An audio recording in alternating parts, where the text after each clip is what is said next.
झांसी में चर्चित पुष्पेंद्र यादव एनकाउंटर मामले में कई सालों से पति की लाने न्याय मांग रही पुष्पेंद्र यादव की पत्नी शिवांगी यादव ने आज दम तोड़ दो। पति पुष्पेंद्र को अब तक न्याय न मिलने से दुखी थी और पिछले काफी समय से अपने मायके जालौन जिला के आटा थाना क्षेत्र के ग्राम पिपराया में रहती।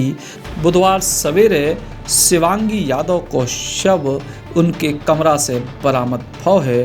पुलिस को कहना है कि मौत की वजह अब साफ नहीं है।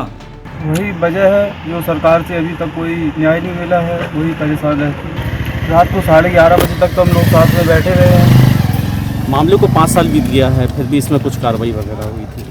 कुछ नहीं, वही हुआ था, हाई कोर्ट से आदेश हुआ था और कुछ अभी और कोई कार्रवाई नहीं हुई है। जिन पुलिस वालों का नाम शामिल था उस मामले में, उसको लेकर कुछ कार्रवाई आगे बढ़ी? कुछ नहीं, हमें तो अभी कोई पता नहीं है। वहाँ से बस आदेश हुआ था हाई कोर्ट से, जो एसएसपी को एप्लीकेशन दे दिया था झांसी, बस, और उसके आगे अभी कुछ पता नहीं है। मरने के पहले कुछ परिवार के लोगों से बात की हो, कुछ बताया हो? कुछ नहीं बताया कोई। कुछ नहीं। बच्चे नहीं? कितने बच्चे हैं? कोई नहीं है।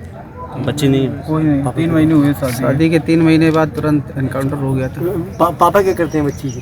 किसान है। कितनी खेती हुई? लगभग पता नहीं है अभी हमें। तो पालन पोषण में कोई परेशानी आ रही थी आर्थिक रूप से?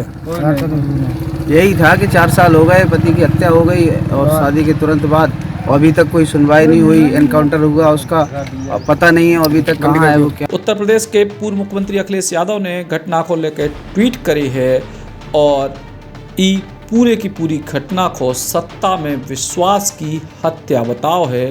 दरअसल 29 जून 2019 को शिवांगी की शादी झांसी के करगवा गांव के पुष्पेंद्र से तय हुई थी।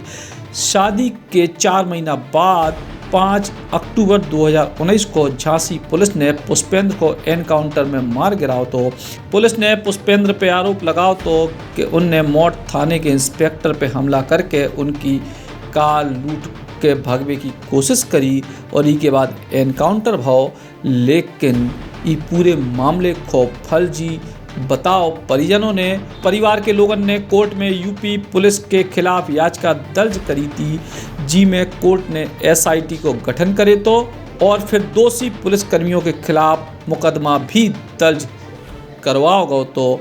लेकिन अब इनकी पत्नी शिवानी की मौत हो गई है। कुछ महीना पहले बुंदेली बौछार की टीम पुष्पेंद्र यादव के घर गई थी झांसी जिला के करगवा में। तब पूरे के पूरे परिवार और गांव वालों ने इस पूरे मामले को लेके का बयान दो तो आप विस्तार से सुनो। भैया राम राम नमस्कार। हमें तो चिंते हुए नाम है हमारा सचिन चौधरी। बुंदेली बौछार की बुंदेली चुनावी यात्रा में हम फिलहाल हैं करगवा गांव में। जो करगवा गांव वैसे तो मोठ और गुरसराय के बीच में है, लेकिन विधानसभा मऊरानी पर लगत है। और जो गांव इसे चर्चा में आओ तो काय कहते करीब 2.5 साल पहले अखिलेश यादव पहुंचे थे। काय के उनके आवे के पहले घटनाक्रम बहुत हो जिसमें गांव के एक युवक पुष्पेंद्र यादव की मौत हुई थी। पुलिस ने कही थी कि एनकाउंटर भाव, गाँव वालों ने कही कि फर्जी एनकाउंटर भाव। और अब तक कितने पहुँची जब पूरी जाँच और पूरे के पूरे मामले में सियासत खूब भई, लेकिन नतीजा का निकले जो जानवे के लाने हम करगवा गांव में पहुंचे हैं। भाई साहब, शुरुआत वही घटनाक्रम से करें। 2.5 साल पहले को कहा तो वो घटनाक्रम यहाँ पे आप लोगों को जैसे कि सब जगह पूरे देश में जानकारी है कि पुष्पेंद्र यादव का फर्जी इनकाउंटर हुआ है। जो एक अच्छा लड़का था और इस गांव का था, उसका ये घर भी है, आप लोग सब लोग देख रहे हैं यहाँ पे, और ये सब लोग इसी गांव के निवासी हैं।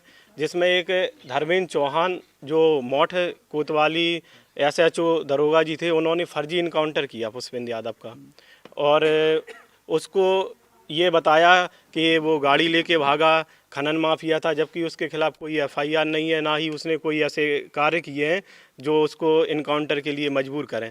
उसने फर्जी इनकाउंटर किया है और इसके बाद में यहाँ पे फरीदा के पास में गांव पड़ता है, वहाँ पे लाके बॉडी को रख दिया है। उसमें बताते हैं लोग, कह रहे हैं कि गोलियां मारी हैं बाद में, और पहले ही उसका इनकाउंटर हो चुका था। इसके बाद में बॉडी को सुबह घर वालों को जानकारी चलती है कि इनकाउंटर हो गया है। उसमें उनके बड़े भाई रविंद्र जो CISF में हैं, इस समय उस टाइम दिल्ली में थे मेट्रो में, और एक लड़के का और नाम आया है, वो भी गांव का ही निवासी है, उसको फर्जी तरीके से बता दिया, जबकि रविंद्र ऑन ड्यूटी थे, वो CISF जवान है और वहाँ मेट्रो में तो हर जगह कैमरे लगे हुए होते हैं, तो वो उस समय अपने ड्यूटी पे थे। उनने बताया कि 3 लोगों ने गोली मारी, जिसमें पुष्पेंद्र और रविंद्र यादव और विपिन का शायद नाम आया था, और जो कि इस घटना में एकदम बिल्कुल मिथ्या है, झूठ है, ये कहीं कोई बात सही नहीं है और ये फर्जी तरीके से इनकाउंटर किया गया है। और इस सरकार में, योगी सरकार में तो आप देख ही रहे हैं,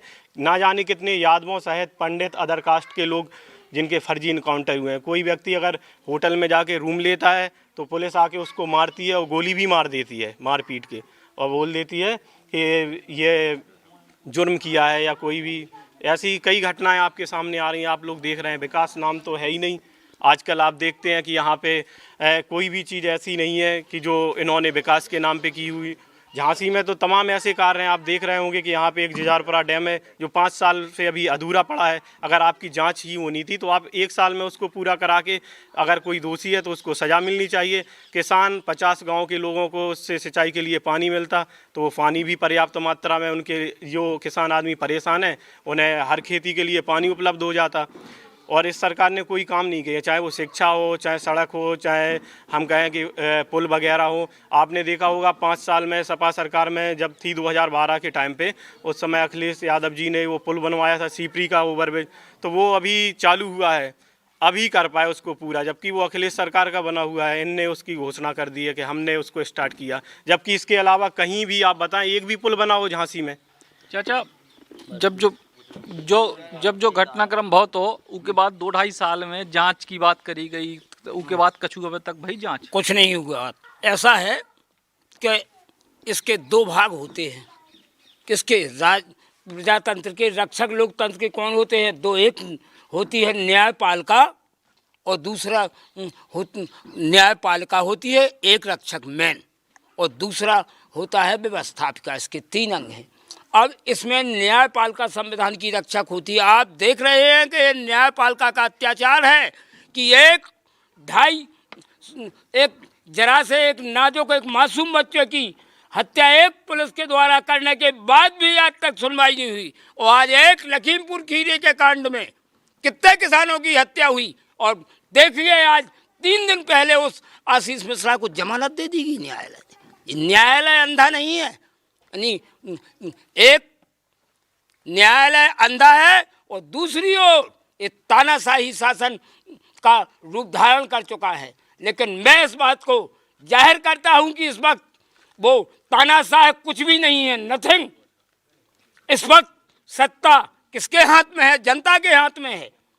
प्रभु सत्ता जिसे कहते हैं वो किसके हाथ में है? जन प्रतिनिधि चुन के तो आप भेजेगी जनता। तो मैं इस बात को स्पष्टीकरण करता हूं, जनता से अपील करता हूं कि अब अपनी उस शक्ति का सदुपयोग करके उस जंगल राज को यदि मिटाना चाहते हैं तो आज प्रतिज्ञा कर लो कि उसकी जड़ें खोद देना चाहिए। जड़ें खोद देना चाहिए। भैया या बताओ, जो पुष्पेंद्र को जब घटनाक्रम हो तो उसके बाद से पिछले 2.5 साल में जब कही गई थी कि न्यायिक जांच हर एनकाउंटर की होते, उसके बाद कोनो जांच भाई अभी तक कछु को आधार निकले?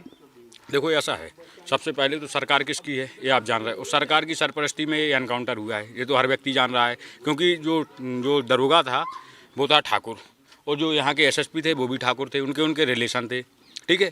क्योंकि मैं जो SSP साहब थे उनको मैं पर्सनल जानता हूँ, क्योंकि वो इलाहाबाद यूनिवर्सिटी से पढ़े हुए व्यक्ति थे, तो मैं जानता हूँ वहाँ पर कितनी जातिवाद चलती है। मैं वहाँ का खुद स्टूडेंट हूँ, तो मैं जानता हूँ कि ये सरकार की सरपरस्ती में एनकाउंटर हुआ था। दूसरी चीज़, जो भी जाँच होती है वो सरकार के अधिकारी उसमें जाँच करते हैं, ठीक। वहाँ पे जो कोर्ट में जाती है जांच, तो वहाँ पे सरकार का जो AG वगैरह होता है, एडवोकेट जनरल, वो उस पर बात रखता है, तो वो सरकार के खिलाफ कैसे बात रख देगा। लेकिन इतना हमें भरोसा है कि जिस दिन हमारी सरकार आएगी, सरकार बदलेगी ये BJP, उस दिन हमें न्याय जरूर मिलेगा, इतना हमें भरोसा है।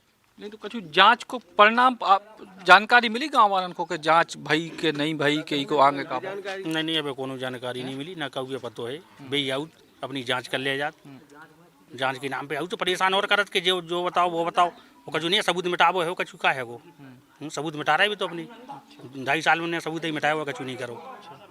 अखिलेश यादव आए थे चाचा, तो क्या कहते उस समय? अखिलेश यादव आए थे हमारे गांव में, तो उन्होंने कहा था कि जिस दिन हमारी सरकार आएगी हम बिल्कुल न्यायप्रिय तरीके से जांच कराएंगे, शुरुआत से जांच कराएंगे, क्योंकि हम लोगों के पास एक एक साक्ष्य उपलब्ध है आज भी, क्योंकि जो गाड़ी के नंबर से लेके जो उनके भैया जो ड्यूटी पे थे सारे साक्ष्य हम लोगों के पास उपलब्ध है, एक एक फुटेज हम लोगों के पास उपलब्ध है, जो साक्षात पूरा क्षेत्र को दिख रहा है कि ये खुद एनकाउंटर फर्जी एनकाउंटर हुआ है। जो एनकाउंटर के नाम पे कई 3-4 एनकाउंटर उठा लो आप, चाहे गोरखपुर वाला एनकाउंटर उठा लो जो बाबा जी की नगरी में गया था व्यापारी, उसका फर्जी एनकाउंटर हुआ है, चाहे इलाहाबाद में एनकाउंटर लगा लो, एक लड़का था वो जा रहा था कोचिंग, उसका एनकाउंटर कर दिया। ये फर्जी तरीके से एनकाउंटर कर रहे हैं। ये सरकार कुल मिला के हम लोगों का जीना हराम किए है। बस एक जाति विशेष के नाम पे सीधी ठोको नीति चला रहे हैं योगी जी, और कुछ नहीं। वही ठोको नीति के नाम पे तो वे वोट मांग रहे, कह रहे कि ये ठोको और सब गर्मी उतर जाए फिर से 10 मार्च के बाद। नहीं, ऐसा नहीं है कि गर्मी देखिए, ये तो राजनीति है, ठीक है, हर कोई अपनी अपनी बात रखता है, लेकिन ऐसा है कि जैसे यहाँ जो एनकाउंटर हुआ था उसमें कई साक्ष्य ऐसे हैं जो आपको प्रत्यक्ष में दिखाई जाएंगे। जैसे कि अगर वो मुठभेड़, जैसे अगर वो गाड़ी लेकर भाग रहा था तो उसका ब्लड पीछे की सीट पर कैसे आया, सबसे बड़ी चीज़। अगर वो गाड़ी लेकर भाग रहा था, आपने मुठभेड़ में उसको मारा है तो फिर ड्राइविंग सीट पे होना चाहिए था ना, लेकिन ड्राइविंग सीट पे उसका ब्लड नहीं था, उसका ब्लड था पीछे की सीट पर, यानी कि उसको लाया गया था मार के पहले से ही, तब जाकर के यहाँ उन्होंने मुठभेड़ को दर्शाया है कि हमने मुठभेड़ की है। इतने बारीक बिंदुओं पे जांच भाई बिल्कुल भी नहीं हुई। अगर होती तो हम लोग फिर उससे आश्वस्त नहीं हो जाते, क्यों इतना इतना परेशान क्यों होते, अभी तक उस बात को लेकर चलते अगर जांच हुई होती तो, जबकि जांच नहीं हुई तब तो हम लोग परेशान हैं। उतनी बारीक तरीके से जांच नहीं भाई साहब। अगर एफआईआर हो जाती तो हम लोग संतुष्ट हो जाते। एफआईआर हो जाती, जांच उनको करानी थी, पुलिस उनकी थी, अधिकारी उनके थे, न्याय हम लोगों को मिल जाता, लेकिन एफआईआर तक दर्ज नहीं हुई, न्याय कैसे मिलता। तो जो न्यायिक जांच हर एनकाउंटर की करी जाती, उसकी कुछ रिपोर्ट आई आप लोगों ने? नहीं, आज तक कोई रिपोर्ट नहीं आई, ना दिखाई गई। अच्छा। हाँ, और मुझे हम लोगों को पता नहीं है। हाँ, पता नहीं। अच्छा। तो अन्याय हुआ, गांव के साथ, परिवार के साथ, क्षेत्र के साथ अन्याय हुआ। ये तो गांव के संगे, क्षेत्र के संगे, परिवार के संगे अन्याय भाव, जो गांव वालन को कहबो है, पुलिस को कहबो तो कि भैया एनकाउंटर भाव है, और जो परिस्थिति पुलिस ने बताई थी, परिवार को और गांव वालन को कहबो है कि एनकाउंटर फर्जी है। तो अब एक बार फिर से चुनाव को टेमा गो है, विधानसभा के चुनाव है, तो इस चुनाव में भी इलाके में जो बड़ो मुद्दा है कि पुष्पेंद्र यादव की मौत को जिम्मेदार आखिर को है। करगवा गांव से सचिन चौधरी, बुंदेली पहुंचार के लाने। होटल रॉयल पैलेस सागर बुंदेलखंड का सबसे शानदार वेडिंग डेस्टिनेशन, बड़ा ग्राउंड और सागर का सबसे बड़ा बैंकेट हॉल। अपनी खुशियों को बनाए खास। होटल रॉयल पैलेस जहाँ पे है 45 लग्जरी रूम्स, आकर्षक AC banquet hall, pure veg स्वादिष्ट व्यंजनों के लिए कोहिनूर रेस्टोरेंट, कॉर्पोरेट जगत के लिए conference meeting hall, birthday party, kitty party को बनाई यादगार, स्विमिंग पूल और रेस्टोरेंट एंड डायमंड बार यानी रिफ्रेशमेंट का द्वार, और बच्चों के लिए गेम जोन भी।